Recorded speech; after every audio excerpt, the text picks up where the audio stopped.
At 0930 hours on June 9, 1944, Lieutenant Colonel Benjamin O. Davis, Jr. sat in the cockpit of his P-47 Thunderbolt at Ramitelli Airfield in Italy, preparing for a mission that would change everything. 39 P-47s with bright red tails were taxiing into position for what would become the 332nd Fighter Group's most important escort mission yet. Davis was 31 years old. He had graduated from West Point in 1936 after 4 years of complete social isolation.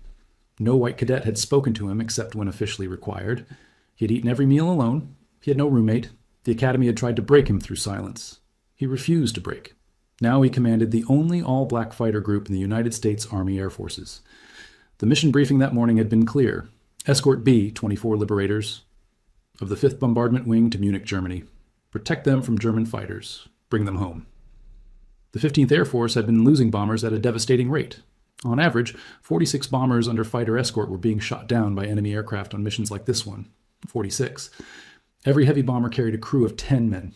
Davis knew the problem. Heavy bombers were slow, heavily armed targets.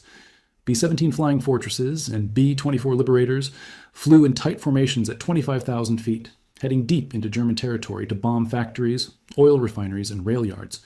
The Luftwaffe would send up dozens, sometimes hundreds of fighters to intercept them. And the American fighter escorts were not staying with the bombers. Fighter doctrine emphasized aggressive pursuit of enemy aircraft. General Jimmy Doolittle had changed 8th Air Force policy in January 1944, ordering fighters to pursue and destroy the Luftwaffe wherever they found them. The goal was to win air superiority before the Normandy invasion. It worked for that strategic purpose, but it left bombers vulnerable during the actual attacks. Most fighter groups would engage German fighters and pursue them away from the bomber formations, sometimes for miles. The tactical logic made sense from a fighter pilot's perspective. Destroy enemy aircraft. Remove the threat. But during the chase, other German fighters would attack the now unprotected bombers from different angles. The bomber losses proved the cost of this approach. The 332nd Fighter Group would operate differently. Davis had made that decision weeks earlier. His pilots would stay with the bombers. They would engage only German fighters directly threatening the formations. They would not pursue enemy aircraft away from their assigned positions. Discipline over aggression, protection over pursuit. Bring the bombers home. The 99th Fighter Squadron deployed to North Africa in April 1943. The squadron arrived at Oued Inja airfield in French Morocco on April 24th. They were equipped with Curtiss P-40L Warhawk fighters, a capable but not cutting-edge aircraft. The P-40 was reliable, heavily armed with 650 caliber machine guns, but it was slower and less maneuverable than the latest German fighters. The squadron was attached to the 33rd Fighter Group, commanded by Colonel William Momier. Momier made clear from the beginning that he had no confidence in black pilots. He segregated the 99th from the white squadrons in every respect. When experienced flight leaders normally accompanied new squadrons on their first missions to provide guidance, Momier refused to do so for the 99th. Their first combat mission on June 2, 1943, was a patrol over the Mediterranean Sea. The first time any 99th pilot encountered enemy fire was the first time the entire squadron encountered combat. No experienced pilots flew with them to show them what to expect. The 99th moved to Tunisia, then to Sicily as the Allied campaign advanced. They flew ground support missions, strafing enemy positions, escorting medium bombers, and patrolling coastlines. On July 2, 1943, First Lieutenant Charles Hall made history. The squadron was escorting B-25 Mitchell bombers to Castelvetrano in southwestern Sicily. German Focke-Wulf 190 fighters rose to intercept the bombers. Hall engaged one of the German fighters. He maneuvered behind it, fired his 650 caliber machine guns, and watched the Focke-Wulf crash into the Mediterranean Sea. It was the first aerial victory by a black American military pilot. General Dwight Eisenhower personally sent congratulations. But the victories came slowly. The 99th flew hundreds of missions through the summer and fall of 1943. They provided close air support for Allied ground forces during the invasion of Sicily. They flew patrols. They escorted bombers. They attacked ground targets. The work was dangerous and exhausting. Pilots flew multiple missions per day. Aircraft maintenance crews worked around the clock, keeping the P-40s operational in harsh conditions. Colonel Momier remained hostile. In September 1943, he wrote a report claiming the 99th had underperformed. His report reached Major General Edwin House, commander of the 12th Air Support Command. House wrote his own memorandum on September 16, 1943. The memorandum stated that, based on the performance of the 99th Fighter Squadron to date, it is the opinion of this command that they are not of the fighting caliber of any squadron in this command. The memorandum also included the statement that the consensus of opinion seems to be that the Negro type has not the proper reflexes to make a first-class fighter pilot. The House memorandum reached the War Department. It could have ended the Tuskegee experiment. Davis, who had returned to the United States in September 1943 to take command of the 332nd Fighter Group, learned about the memorandum. He immediately went to Washington to defend his pilots. He presented evidence to the War Department. He held a press conference at the Pentagon. He argued that the 99th had received no special treatment, had been given difficult missions with inadequate support, and had performed as well as could be expected under those circumstances. He pointed out that Momier's report was based on prejudice, not evidence. The War Department commissioned a study. The study, completed in March 1944, examined the 99th's actual combat record in detail.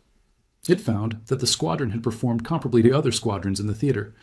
The study noted that the 99th had faced unique challenges due to segregation and lack of support from their attached group commander. The study recommended that the Tuskegee program continue and expand. Momier's attempt to shut down black aviation had failed. Then came Anzio.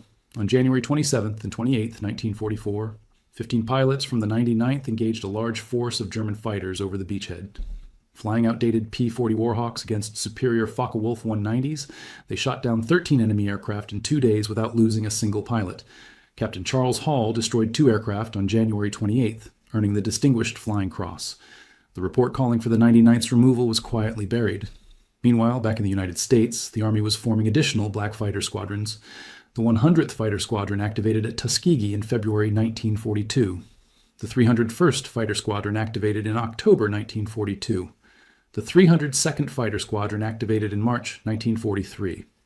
In October 1943, these 3 squadrons were combined to form the 332nd Fighter Group with Lieutenant Colonel Davis as commanding officer. The group trained at Selfridge Field, Michigan through late 1943. They received their aircraft, Bell P-39 Airacobra fighters. The P-39 was an unusual design with the engine mounted behind the pilot and a 37mm cannon firing through the propeller hub. It had been used primarily for ground attack missions in the Pacific. It was not the most advanced fighter available, but it was what the 332nd received. In December 1943, the 332nd deployed to Italy. They arrived at Montecorvino Airfield near Salerno in February 1944. The 99th Fighter Squadron, which had been operating independently, was supposed to join the 332nd. But there were delays. The 99th continued operating with the 79th Fighter Group through the spring. The 332nd began flying combat missions in February 1944. They flew ground support missions, attacking German positions in support of Allied ground forces. The P-39s were effective for strafing and bombing, but not ideal for air-to-air combat. In May 1944, the group received new aircraft, Republic P-47 Thunderbolts. The P-47 was a massive fighter, weighing over 7 tons fully loaded. It was rugged, heavily armed with 850 caliber machine guns, and could absorb tremendous battle damage, but it was not as maneuverable as lighter fighters. The group moved to Ramatelli Airfield on the Adriatic coast of Italy on May 28, 1944. Ramatelli was a forward base, close to enemy territory. The conditions were primitive. The runway was metal matting laid over dirt. The pilots and ground crews lived in tents. Dust covered everything. But the location was ideal for bomber escort missions, which required the fighters to reach deep into enemy territory. On June 7, 1944, the 99th Fighter Squadron finally joined the 332nd. Now Davis commanded 4 squadrons, the 99th, 100th, 301st, and 302nd. The 332nd Fighter Group was at full strength, and just in time. On June 8th, the group received orders for its first heavy bomber escort mission. Benjamin O. Davis, Jr. was born December 18, 1912, in Washington, D.C. His father, Benjamin O. Davis, Sr., was one of only 2 black combat officers in the United States Army at that time. The senior Davis would later become the Army's first black general in October 1940. Benjamin Jr. grew up in a military family that understood both service and the barriers created by segregation. At age 13, Davis attended a barnstorming exhibition at Bowling Field in Washington. A pilot offered him a ride. The experience set Davis on a path toward military aviation, though he would face years of obstacles because of his race. He attended Central High School in Cleveland, Ohio, where his father was stationed, graduating in 1929 at the top of his class. After brief periods at Western Reserve University and the University of Chicago, Davis received a nomination to the United States Military Academy at West Point from Illinois, Congressman Oscar DePriest, the only black member of Congress at that time. Davis entered West Point in July 1932. He was the first black cadet to attend in the 20th century. What followed were 4 years of systematic isolation. White cadets refused to speak to him except when military protocol required it. He had no roommate. He ate every meal alone at a table for 10. Other cadets deliberately excluded him from every social activity. The Academy's culture attempted to force him out through silence. The practice was called silencing, an unofficial but deliberate form of hazing designed to break cadets the institution did not want. Davis refused to leave. He studied. He trained. He followed every regulation. In June 1936, he graduated ranked 35th in his class of 276. He was West Point's fourth black graduate in history, the first in nearly 50 years. Davis wanted to fly. The Army Air Corps rejected his application. No black flying units existed, so no positions were available for black officers in aviation. He was assigned to the 24th Infantry Regiment, one of the Army's Buffalo Soldier units at Fort Benning, Georgia. He was not allowed inside the base officers' club because of his race. In June 1937, he attended infantry school at Fort Benning. In 1939, he was assigned to teach military tactics at Tuskegee Institute in Alabama, the same assignment his father had received years earlier. It was the Army's way of keeping black officers away from commanding white troops. Everything changed in 1941. President Franklin Roosevelt, responding to pressure from civil rights organizations and black newspapers, ordered the War Department to create a black flying unit. The political pressure came from multiple sources. The Pittsburgh Courier newspaper had launched a Double V campaign, calling for victory against fascism abroad and victory against racism at home. Civil rights organizations argued that if America was going to fight for democracy in Europe, it needed to practice democracy at home. Roosevelt, facing an election and needing black votes, pushed the military to act. The War Department complied reluctantly. In March 1941, the Army activated the 99th Pursuit Squadron at Chanute Field, Illinois. The squadron moved to Tuskegee Army Airfield in Alabama for flight training. The location was chosen because Tuskegee Institute, a historically black college, had an established civilian pilot training program. The Army contracted with the institute to provide facilities and support. The experiment, as many called it, was designed to fail. Military leaders who opposed integration believed black men lacked the intelligence and reflexes to fly high-performance fighters. A 1925 War College study had concluded that black soldiers were inherently inferior. Many senior officers still believed that conclusion in 1941. They expected the Tuskegee training program to prove black men could not fly. Then the issue would be settled. But the program did not fail. The first class of aviation cadets, Class 42-C-SE, began training in July 1941. Captain Benjamin O. Davis, Jr. was among them. He was already an experienced officer with 5 years of service, but he had never flown. He learned alongside 4 other cadets: Second Lieutenant Charles DeBow, Jr., Second Lieutenant Mac Ross, Second Lieutenant Lemuel Custis, Captain George Roberts. On March 6, 1942, all 5 men graduated. They became the first black military pilots in American history. The Army needed a black West Point graduate to command the squadron. Davis was the only active Black Academy graduate. In July 1942, he was promoted to lieutenant colonel and named commander of the 99th Pursuit Squadron. The squadron continued training through 1942, flying North American AT-6 Texan trainers and Curtiss P-40 Warhawk fighters. More classes graduated, more pilots earned their wings. By early 1943, the 99th had accumulated enough trained pilots and support personnel to deploy overseas. The 332nd flew P-47 Thunderbolts on early escort missions, but the group transitioned to the North American P-51 Mustang in early July 1944. The Mustang revolutionized their capabilities. It was one of the finest fighter aircraft ever built. Powered by a Packard, built Rolls-Royce Merlin engine producing over 1,400 horsepower, the Mustang could reach speeds exceeding 440 miles per hour. More importantly, with drop tanks, it had a combat radius of over 750 miles. That meant the 332nd could now escort bombers to any target in the Mediterranean theater and still have fuel to fight and return home. The Mustang was armed with 6 50-caliber Browning M2 machine guns, 3 in each wing, with 1,800 rounds of ammunition total. The guns were reliable, hard-hitting, and accurate. The aircraft handled beautifully. Pilots found it responsive, stable, and forgiving. It would turn with anything except perhaps the most maneuverable Japanese fighters, and it was much faster than those lightweight aircraft. Against the German Messerschmitt 109s and Focke-Wulf 190s, the P-51 was a superb dogfighter. When the Mustangs arrived, the ground crews painted the tail sections bright red, maintaining the identification marking system from the Thunderbolts. The red tails were distinctive and easily recognizable, which was exactly the point. In the crowded skies over Europe, bomber crews and fighter pilots needed to identify friend from foe instantly. The color coding system worked. The 31st Fighter Group's red and white striped tails, the 52nd Fighter Group's yellow tails, the 325th Fighter Group's black and yellow checkerboard tails, and the 332nd's solid red tails could all be distinguished at a glance. Davis had very specific tactical doctrines for his pilots. He briefed them repeatedly before missions. Their primary responsibility was bomber protection, not aerial victories. Other fighter groups were being encouraged to pursue German fighters aggressively, to destroy the Luftwaffe in the air wherever they found them. This was part of General Doolittle's strategy in the 8th Air Force operating from England. Destroy the German fighter force before D-Day. It was sound strategy at the theater level, but Davis believed that for the 332nd, a different approach was necessary. His group was being judged by standards no white group faced. Any failure would be used as evidence that black pilots were inadequate. Excellence was mandatory, and excellence meant bringing bombers home. Davis told his pilots they would engage German fighters attacking the bomber formations. They would fight aggressively when engaged, but they would not abandon their positions to chase enemy aircraft away from the bombers. If a German fighter broke off an attack and fled, let him go. Return to the formation, maintain position, be ready for the next attack. This doctrine frustrated some pilots. Fighter pilots wanted kills. Aerial victories were how you proved yourself. 5 kills made you an ace, a title that brought recognition and respect. But Davis was unmoved. He told his pilots that 10 men rode in every heavy bomber. Every bomber they saved meant 10 Americans went home. That was more important than any individual aerial victory.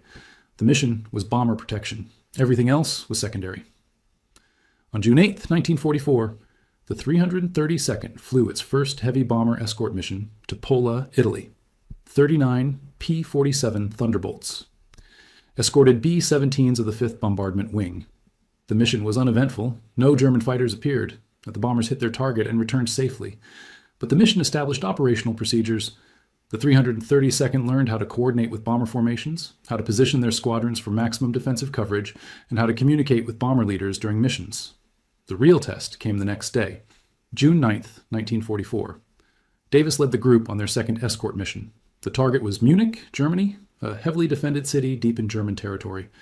Intelligence warned that more than 100 German fighters could be expected.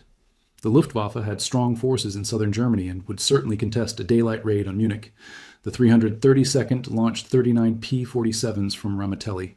The mission profile called for the fighters to rendezvous with the bombers over the Adriatic Sea, escort them across northern Italy and into Germany, provide protection over the target, and escort them back to the rally point.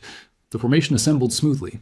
The bombers, B-24 Liberators from multiple groups in the 5th Bombardment Wing, flew in their standard box formations. Multiple groups stacked vertically, each group offset horizontally from the others to avoid mid-air collisions and to provide interlocking fields of fire from their defensive machine guns. The 332nd positioned their squadrons around the bomber stream. Some flew high and to the sides, watching for attacks from above. Some flew slightly ahead, prepared to engage fighters approaching from the front. Some flew behind and below, covering the most vulnerable angles. As the formation crossed the Alps and entered German airspace, the Luftwaffe rose to meet them. Over Udine in northeastern Italy, radar stations detected the formation and scrambled fighters. Messerschmitt 109s from multiple Jagdgeschwader fighter wings climbed to intercept altitude. The German pilots were experienced. Many had been fighting since the early years of the war. They knew American tactics. They knew how to exploit weaknesses in bomber formations. They had shot down hundreds of American bombers over the past 2 years. The Messerschmitt 109s attacked from multiple directions. Some came from high altitude, diving through the formation to build up speed. Others attacked from the sides, trying to catch bombers at the edge of the formations where defensive fire was less concentrated. Still others came from below, where the bomber gunners had limited fields of fire. It was coordinated, professional, and dangerous. Davis gave the order, engage. The Red Tails intercepted the German fighters. Second Lieutenant Clarence Allen spotted a Messerschmitt diving toward the bombers. He rolled his P-47 into a pursuit curve, closed to firing range, and triggered his 850 caliber machine guns. The Messerschmitt's engine exploded. The German aircraft fell away, trailing smoke. Allen did not pursue. He pulled up and returned to his position, covering the bombers.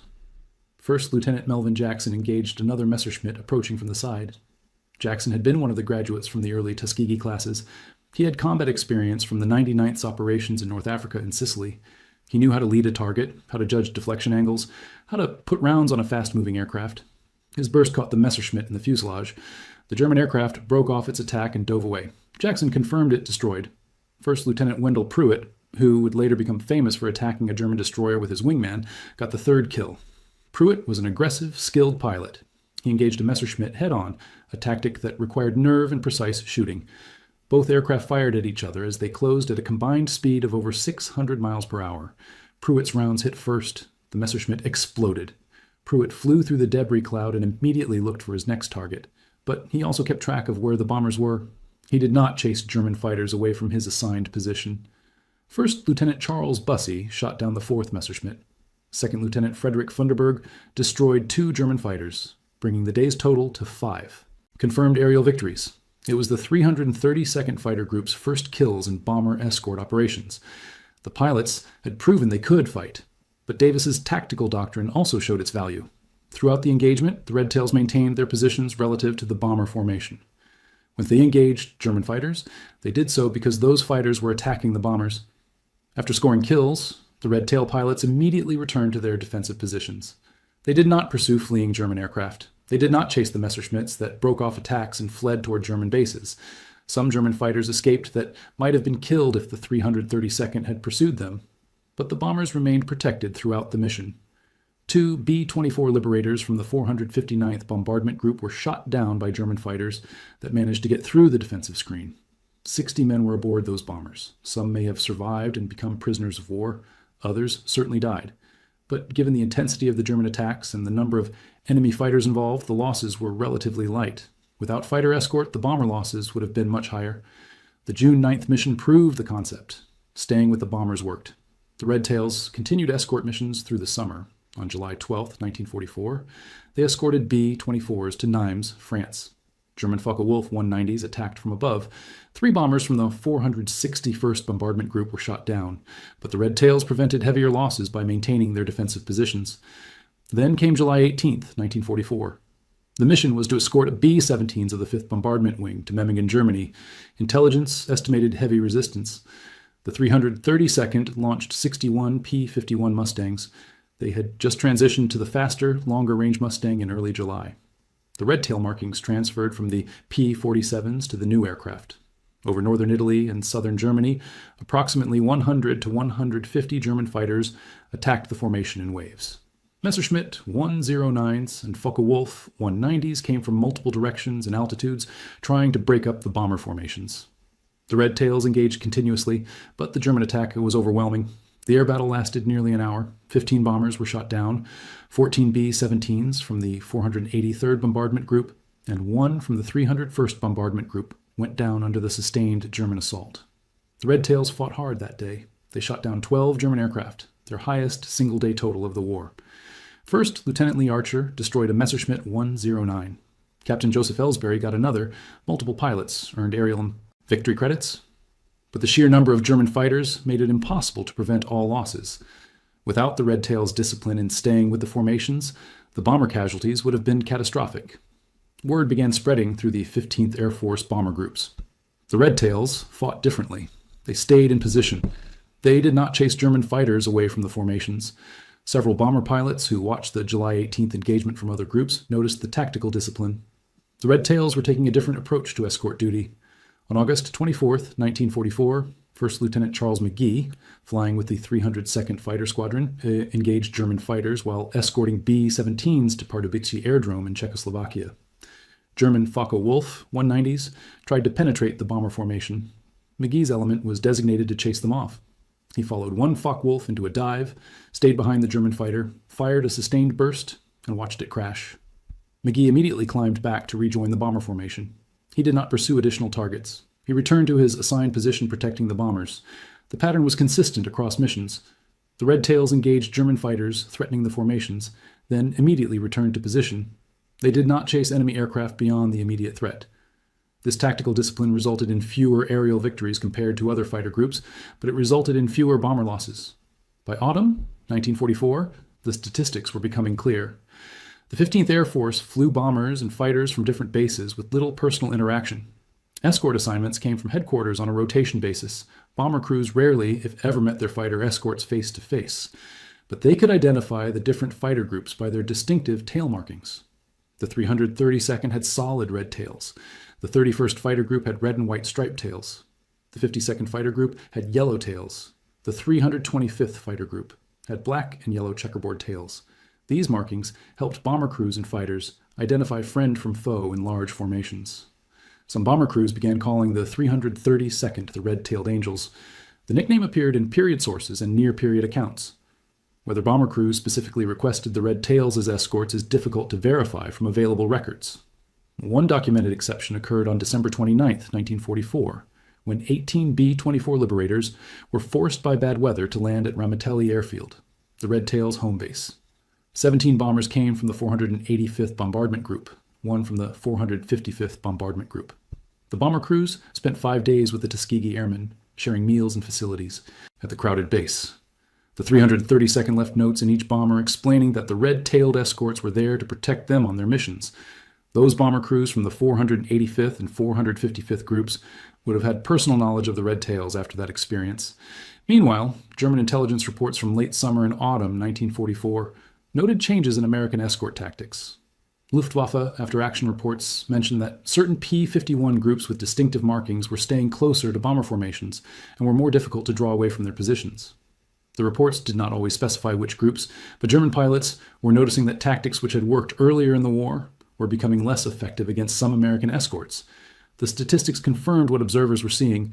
The 332nd Fighter Group flew 179 bomber escort missions for the 15th Air Force between early June 1944 and late April 1945. They lost bombers to enemy aircraft on only 7 of those missions. The total number of bombers shot down by German fighters while under Red Tail escort was 27. The dates were June 9th, June 13th, July 12th, July 18th, July 20th in 1944, and March 24th, 1945. The 3 other P-51 Mustang fighter groups in the 15th Air Force, the 31st, 52nd, and 325th Fighter Groups, each lost an average of 46 bombers to enemy fighters during the same period. The Red Tails lost significantly fewer. The difference was tactical discipline. Staying with the bombers worked. The trade-off was that the Red Tails shot down fewer enemy aircraft than other fighter groups. The 332nd was credited with 112 aerial victories during the war. Other groups shot down more because they chased German fighters aggressively. The Red Tails did not produce a single ace, no pilot with 5 confirmed kills. Lieutenant Colonel Lee Archer came closest with 4 confirmed, though his 5th claim has been disputed for decades. But the Red Tails were not trying to produce aces. They were trying to bring bombers home. By that measure, they succeeded better than any other fighter group in the theater.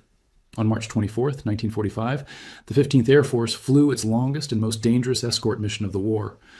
The target was the Daimler-Benz tank factory in Berlin, 1,600 miles round trip. 5 fighter groups were assigned to escort the bombers.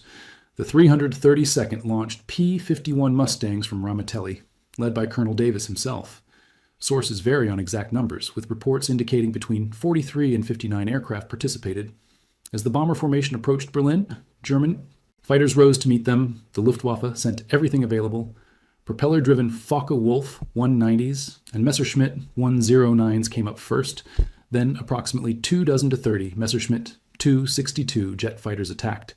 The Me-262 was the fastest operational aircraft in the world, capable of 540 miles per hour, more than 100 miles per hour, faster than any Allied fighter. They were nearly impossible to catch in level flight. But the jets had one vulnerability. They were less maneuverable than conventional fighters. In a turning fight, a skilled pilot in a Mustang could force a jet into a disadvantageous position. 3 Red Tail pilots succeeded that day. First Lieutenant Roscoe Brown of the 100th Fighter Squadron engaged in Me-262. He forced the German jet into a turn, got inside its turning radius, and fired a sustained burst that hit the jet's engines. The Messerschmitt exploded. The pilot was Oberleutnant Franz Kulp, a German ace with 10 confirmed victories. Kulp bailed out wounded but survived. Second Lieutenant Charles Brantley of the 100th Fighter Squadron shot down a second Me-262. The German pilot, Oberleutnant Ernst Werner, was killed in the engagement. First Lieutenant Earl Lane, also of the 100th Fighter Squadron, destroyed a third Me-262. The pilot, Feldwebel Erwin Ams, survived and was captured. 3 German jets destroyed in one mission. It was one of the most significant engagements between Tuskegee Airmen and the Luftwaffe's newest technology. But the mission came at a cost. 3 bombers were shot down by German fighters during the engagement. The Daimler-Benz factory was heavily damaged by the bombing raid, but men died to achieve that result. The 332nd Fighter Group was never officially recognized during the war for its superior bomber protection record. The The group earned 3 Distinguished Unit citations for operations over Sicily in May and June 1943, for actions at Monastery Hill near Cassino in May 1944, and for successfully fighting off German jet aircraft on March 24, 1945.